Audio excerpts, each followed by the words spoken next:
أول مرة أجرب أعمل حلاوة المولد في البيت وعملت السمسمية، وبالنسبة لي راضية عن النتيجة بنسبة 80% بما إن هي أول مرة ليا. هقولكوا على الطريقة اللي عملتها بيها لو انتوا حابين انتوا كمان تجربوها وتعملوها. عندي نص كيلو من السمسم المحمص، وتقدري تجيبيه مش محمص وانتي تحمصيه في البيت. وعندي كوباية من السكر، ربع كوباية من المية، وعصير نص ليمونة. دي المقادير للنص كيلو، لو انتي هتزودي يبقى هتضاعفي المقادير. اول حاجه هاخد السمسم علشان اسخنه شويه، تقدري تسخنيه على البوتاجاز او في الفرن، ولو مش متحمص هتحمصيه. وبعد كده هجيب الحله اللي هكرمل فيها السكر، هحط بقى كوبايه السكر وهسويه كده جنب بعضه، وهنزل عليها بربع كوبايه الميه، احطها كده في النص، وهحط عليها كمان عصير النص ليمونه.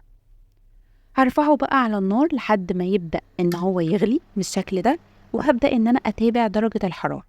طيب لو انتي ما عندكيش ترمومتر، هنتابعه بطريقة تانية، ان احنا هنجيب كوباية من المية الساقعة، وهبدأ ان انا اخد شوية كده من الكراميل، انزله في المية الساقعة، واشوف الكراميل معايا لسه سايل ولا جمد ومسك نفسه.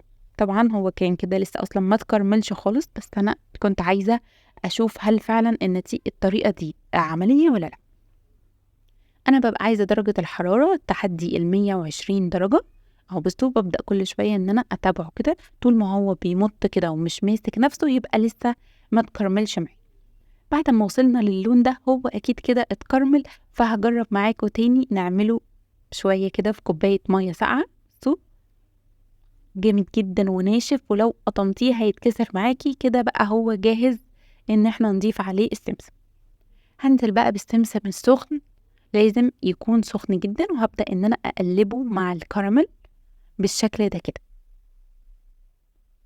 قلبه كويس علشان كل السمسم يتغلف بالكراميل اللي احنا عملناه.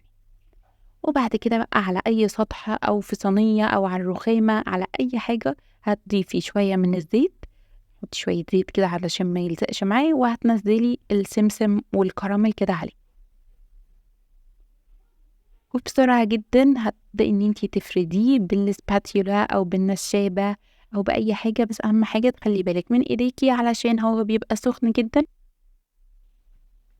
بعد كده السكينة أو القطاعة اللي أنا هقطع بيها برضو لازم أرش عليها رشة من الزيت، وأبدأ أقطع بسرعة كده وهو لسه طري قبل ما ينشف، علشان لو نشف هيجمد ومش هتقدري إن انتي تقطعي.